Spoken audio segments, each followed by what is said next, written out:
Hello students, hope you have gone through all the videos of chapter 1 and are really excited to know about the early humans.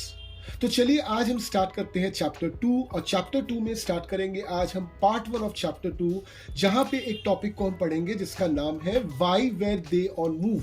तो चलिए start करते हैं। हमको पता है कि इंडियन सबकॉन्टिनेंट में करीबन 2 मिलियन ईयर्स अगो से ह्यूमन सेटलमेंट है। ये जो लोग थे उस समय के उनको हम बोलते हैं हंटर गैदरर्स।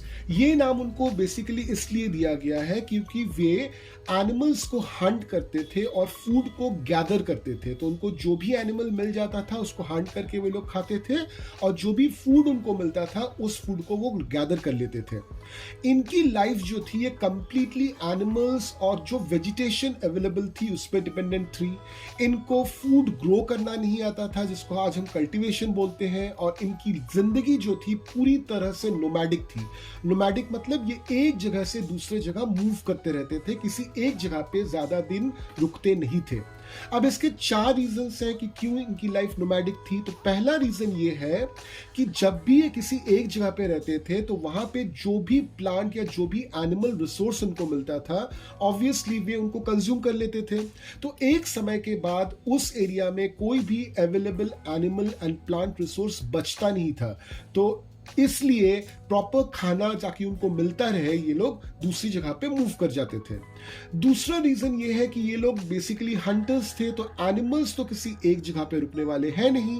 बेसिकली एनिमल्स भी अपने फूड के सर्च में इधर उधर घूमते रहते हैं, तो एनिमल्स के पीछे पीछे ये लोग इधर उधर घूमते रहते थे। तीसरा रीजन ये है कि प्लांट्स में हर एक सीजन में फ्रूट्स नहीं आते। तो प्लांट्स में जो फ्रूट्स हैं वो सीजनल होते हैं। तो ऑब्वियसली क्या होता था कि किसी एक सीजन में उनको फ्रूट मिल जाता था, दूसरे सीजन में नहीं मिलता था। तो दूसरे सीजन में ताकि उनको प्रॉपर खाना मिलता रहे they used to move to other places. चौथा रीजन ये है कि एनिमल्स हो, प्लांट्स हो या ह्यूमंस हो, सबको पानी चाहिए। तो ह्यूमंस एक जगह से दूसरे जगह पानी की खोज में भटकते रहते थे। अब देखिए रिवर्स 2 तरह के होते हैं, seasonal rivers and perennial rivers. Seasonal rivers उनको बोलते हैं कि जिनमें पानी जो है किसी एक पर्टिकुलर सीजन में बहुत ज्यादा रहता है, जनरली बरसात के सीजन में। विंटर आते आते ये पानी का लेवल कम हो जाता है और समर आते आते तो कई ये रिवर्स सूख भी जाते हैं। तो ऑब्वियसली इन रिवर्स के किनारे सेटलमेंट्स ज्यादा नहीं होते थे, और होते भी थे तो किसी एक पर्टिकुलर मौसम में ही होते थे। तो लोग पेरेनियल रिवर्स खोजते थे। पेरेनियल रिवर्स वो है जिनमें सारे साल पानी रहता है। हाँ, किसी किसी सीजन में हो सकता है पानी का लेवल कम हो जाए, मगर जनरली पानी पूरे साल उस रिवर में रहेगा। तो ये थे 4 रीजंस जिसके वजह से लोग एक जगह से दूसरी जगह भटकते रहते थे। अब आर्कियोलॉजिस्ट्स को बहुत सारे एविडेंसेस मिले हैं कि उस समय के लोग जो थे वो हंटर गैदरर थे। आप मैप में देख लीजिए, आपको 3 जगह दिख जाएंगे वहां पे, भीमबेटका, कुरनूल केव्स और हंसी। ये वो प्रोमिनेंट साइट्स हैं जहां से आर्कियोलॉजिस्ट्स को बहुत सारे रिमेन्स मिले हैं। ये हंटर गैदरर्स जो थे ये स्टोन के टूल्स यूज करते थे, तो ऑब्वियसली उनको ऐसे जगहों पे जाना ज्यादा पसंद था कि जहां पे स्टोन अच्छा मिलता हो, क्योंकि इस स्टोन के बनाए जो टूल्स हैं उनसे वो मीट को कट करते थे, बोन को कट करते थे, और साथ में पेड़ की जो मोटी टहनी होती है उसको वे छील सकते थे, फ्रूट्स काट सकते थे, रूट्स काट सकते थे, और जरूरत पड़ी तो लकड़ियां भी काट सकते थे।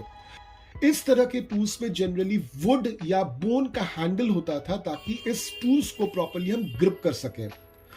ये लोग हट्स में भी रहते थे और उसकी भी रिमेन्स हमको मिली हैं।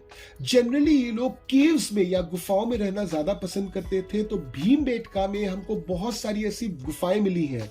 अब गुफाओं में रहना इन लोगों को ज्यादा पसंद इसलिए था क्योंकि वे अपने आप को रफ क्लाइमेट से, रेन से और जनरली वाइल्ड एनिमल से बचा पाए। और ये गुफाएं जो होती थी जनरली किसी रिवर या लेक के पास होती थी। जैसे कि अगर आप केव्स ऑफ भीमबेटका ही देख लें तो वो लोकेटेड है near the Narmada valley.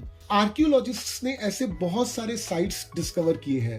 Basically sites होता क्या है, जिन जगहों से हमको अर्ली ह्यूमंस के टूल्स, पॉटरी, बिल्डिंग रिमेन्स वगैरह मिल जाए उन जगहों को हम साइट्स बोलते हैं। और ये साइट्स जो है किसी एक समय पे आबाद हुआ करते थे, बाद में किसी एक वजह से शायद अर्ली ह्यूमंस इन जगहों को छोड़ के आगे निकल गए। ये साइट्स जनरली हमको कभी कभार सरफेस के ऊपर मिल जाती हैं, कभी कभार मिट्टी के नीचे दबी हुई मिलती हैं, और कभी कभार तो हमको पानी के नीचे भी मिलती हैं। कुरनूल का जो केव है वहां पे आर्कियोलॉजिस्ट को ट्रेसेस ऑफ एश यानी कि राख भी मिली है, जो हमको ये बताता है कि इन हंटर गैदरर्स को आग बनाना भी आता था। आग का जनरली यूज किया जाता था to make light during night, या फिर मीट को रोस्ट करना, या फिर वाइल्ड एनिमल्स को डरा के भगाने के लिए। आप जरा सोच के देखिए, आज के जमाने में भी हम आग का यही यूज करते हैं।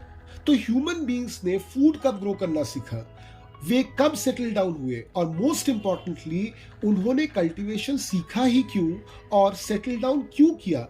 इन सवालों के जवाब आपको मिल जाएंगे पार्ट 2 ऑफ चैप्टर 2 में। Till then keep learning.